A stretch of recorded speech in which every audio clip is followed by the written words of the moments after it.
హరి ఓం. నన్ను ఒక నారాయిస్టు నేను సినిమాలు రిఫరెన్స్గా చెప్తూ ఉంటాను కొన్నిటికి. మొన్న గరికపాటి వర్సెస్ కామేశ్వరి అనే కాముక జంట గురించి చెప్పేటప్పుడు, ఆ కామేశ్వరి మంచి భార్య కాకపోతే పోయింది, కనీసం మంచి తల్లి కూడా కాదు అని గుంటూరు కారన్ డైలాగ్ చెప్పినందుకు, అమ్మగారు మాతాజీ గారు మీరు సినిమాలు చూస్తారా అంటూ ఎకసెక్కంగా అడిగాడు. ఎస్, కొన్ని సినిమాలు చూస్తాను. వేటికైతే సమాజంలో దీనికి అప్లికేషన్ ఉందా అన్నది మా పిల్లలు చూసొచ్చి, పలానా సినిమా చూసామమ్మా, అది మీరు చూడదగింది కదా, అమ్మ పలానా సినిమా చూసామా, అది మీరు విశ్లేషించి మాకు చెప్పాలి అంటూ తీసుకొచ్చిస్తే అవి నేను చూస్తాను. అందులో గోచి డాన్సులని డ్రాగ్ చేసి మరీ చూస్తాను.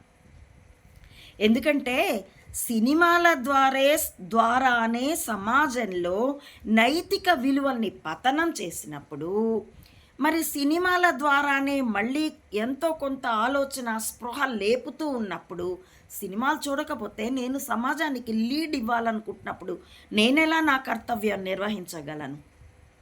ఎందుకంటే అన్ని కళారూపాల్ని దుంపనాశం చేసి హరికథలు, బుర్రకథలు, పద్య నాటకాలు, సాంఘిక నాటకాలు సమస్తాన్ని, కొరవంజి కథలు, యక్షగానాలు, తోలుబొమ్మలాట్లు సమస్తాన్ని దుంపనాశం చేసి సినిమాలతో మాత్రమే ప్రజల్లా ఆలోచన తీరుని ఇన్ఫ్లుయెన్స్ చేయడం మొదలెట్టాక, మళ్ళీ ప్రజల్ని బ్యాక్ టు ది పెవిలియన్ దగ్గరికి తీసుకురావాలంటే ఆ గోచి డాన్సుల పట్ల, ఆ సినిమా నటులు అనే ఆరాధ్య దేవతల వెనక ఉన్నటువంటి మురికి, కాముకత్వం, వీటి పట్ల అవగాహన కలిగించకుండా ఎలా సరిపోతుంది?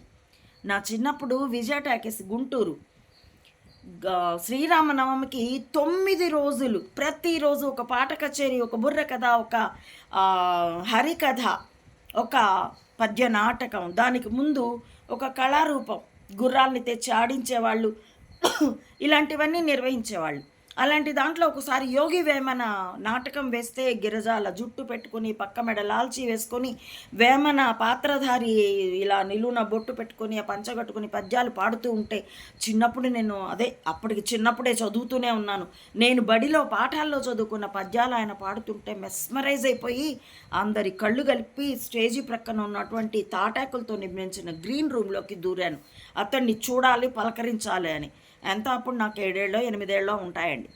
పరిగెత్తి దూరితే అప్పటికి అతడు ఆ విగ్గు తీసేశాడు, బట్ట బుర్ర, ఇంకా మేకప్ తీయలేదు, చుట్ట తాగుతున్నాడు, తోటి నటీమణిని బండబూతులు తిడుతున్నాడు. ఎక్కడ వేమన పద్యాలు, ఎక్కడ బండబూతులు. దెబ్బకి పరిగెత్తుకొని బయటకు వచ్చి మా నాన్న దగ్గరికి వెళ్ళాను, గట్టిగా కావాలని చేసుకుని బేరమన్నాను. ఏంట్రా తల్లి ఏమైంది అంటే, వెక్కిళ్ళు పెడుతూ చెప్తే ఆయన పక్కాలను నవ్వి, తెర మీద చూసేదంతా నిజం కాదమ్మా, స్టేజీ మీద చూసేది నిజం కాదు, మెరిసేదంతా బంగారం కాదు అని నాకు ప్రాక్టికల్ పాఠం చెప్పారు. అది ఇప్పుడు సాధ్యం కాదు కదా.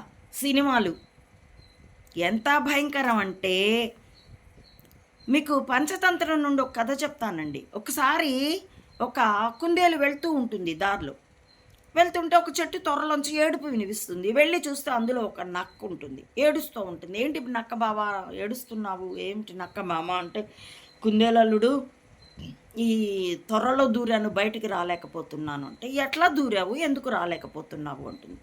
ఏం లేదు అల్లుడు, ఆకలితో నక్కలాడుతున్నాను, 10 రోజులుగా నాకు తిండి దొరకలేదు, డొక్క అంటుకుపోయింది, బక్కగా ఉన్నాను.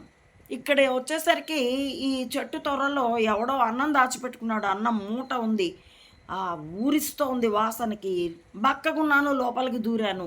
గారెలు, బూరెలు, పులిహోర, లడ్డులు, బజ్జీలు, షడ్రసోపేతమైన భోజనం మూట నిండా ఉంది, ఎడాపెడా తినేసాను. మూట బయటకు తెచ్చుకొని తిందామన్న ఆలోచన కూడా చేయలేదు, మొత్తం తినేసాను. ఇప్పుడు పొట్ట బాగా వెక్కింది, బయటికి రాలేకపోతున్నాను. అంటే కాసేపు ఆగి వద్దులే అంటే, ఎట్లా కాసేపు ఆగడం అల్లుడు, ఈ లోపల మూట అన్నం దాచుకున్నవాడు వస్తే ఈ త్వరలో దాక్కున్నాను, దూరుకుపోయాను, ఇరుక్కుపోయాను, తన్నడా నన్ను నడ్డి విరిగేటట్టు అంటే, కుందేలు నవ్వేస్తూ, అయితే వచ్చిన దారిలోనే వెనక్కి రా మామ అంటే, మళ్ళీ నీ కడుపు సన్నబడ్డాకే నువ్వు బయటకు రాగలవు అంటే, ఊరు నాయన మళ్ళీ 10 రోజులు ఉండాలా అంటే, అవసరం లేదులే, ఓ 2-3 రోజులకి మళ్ళీ నీ పొట్ట సన్నం అయిపోతుంది, అప్పుడు వద్దు గానిలే అనేసి నవ్వేసి కుందేలు వెళ్ళిపోతుంది. కాబట్టి అది చేసిన కర్మ, వెళ్ళిన దారిలోనే వెనక్కి రావాలి. ఓ బిల్డింగ్లోకి వెళ్ళాం, దానికి ఒకటే దారి ఉంది, మళ్ళీ వెనక్కి ఇట్లాగే రావాలి. కొండ శిఖరం మీదకి వెళ్ళాం, వెనక్కి అలాగే రావాలి. అలాగే సినిమాలతో ప్రభావితమైనటువంటి సామాన్యుల ఆలోచన సరళిని అసత్యం వైపుకి, అధర్మం వైపుకి, పైసామే పరమాత్మ హై, ఎన్ని పనులు చేసినా డబ్బులుంటే చాలు. క్రిస్టియన్లకు ఉంటుందా నమ్మకం, ముస్లింలకు ఉంటుందా నమ్మకం? దేవుడికి పాప పరిహార పన్ను కట్టేస్తే ముఖ్యంగా క్రిస్టియన్లకే ఉంటుంది. కన్ఫెషన్ పాస్టర్కి చెప్పేసుకొని డబ్బులు కట్టేస్తే చేసిన పాపం అంతా పోయింది, మళ్ళీ ఫ్రెష్గా పలక తుడిపేసినట్టు మళ్ళీ దాని మీద ఇంకేమైనా రాసేయచ్చు అన్నట్టు. హిందూ ధర్మం అలా చెప్పదండి. చేసిన కర్మ అనుభవించి తీరాలని చెప్తుంది. అలాంటి చోట సినిమాల ద్వారానే ఈ సమాజంలో మానవత్వపు విలువల్ని చేసినప్పుడు మళ్ళీ ఆ సినిమాల ద్వారానే కాక ఇంకెలా చెయ్యాలి? ఇదేదో ఈ నారాయిస్టులు తాము గొప్పగా గృహస్థ ధర్మాన్ని పాటించేసినట్లు ఓ విరుచుకుపడుతున్నారు. ఎస్, నా ధర్మం ఏమిటో, నా అనుష్ఠానానికి మెదళ్ళే ఆయుధాలుగా ఈ యుద్ధం చేయడంలో నా విచక్షణ ఏమిటో, నా యుక్తత ఏంటో నాకు తెలుసు. కనీసం మీ ఇంట్లో మీ పెళ్ళాలకి మీరు సరైన మొగుడుగా ధర్మం ఆచరిస్తున్నారో లేదో, మీ పిల్లలకి సరైన తండ్రిగా ధర్మం ఆచరిస్తున్నారో లేదో, మీ చంబా నారాయిస్టుకు ఊడిగం చేయడంలో మాత్రమే మీరు మీ మీ బ్రతుకుల్ని అంకితం చేసుకొని ఉన్నారు. ధర్మానికి, సత్యానికి కాదు, ఈశ్వరుడికి అంతకంటే కాదు. కాబట్టి మీ కోన్కిస్కా వ్యాఖ్యలు నేను పట్టించుకోను. అనుకుంటే అనుకోండి. లమ్లంటారు, ముమ్లంటారు, మీ పెంపకాలంటే అలాంటివి, మీ జన్మతః సంస్కారాలు అలాంటివి. నువ్వు అన్న వాళ్ళకు కూడా నేను మీరు అనే జవాబు చెప్తాను. నా జన్మతః సంస్కారం నాది, నా తల్లిదండ్రుల పెంపకంలో నాకు పెరిగిన సంస్కారం అది. చెక్ యువర్ సెల్ఫ్ నారాయిస్టులు, అండ్ ఆస్ యువర్ చంబా ఆల్సో. చంబా, check your self.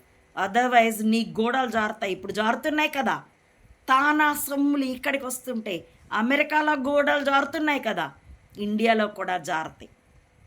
Be careful.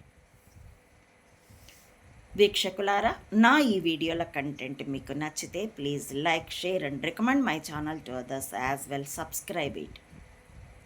Please support Ammaodi Mata Anantananda to spread the truth of either spying or spirituality until the up to the roots of this society, as well support me financially also.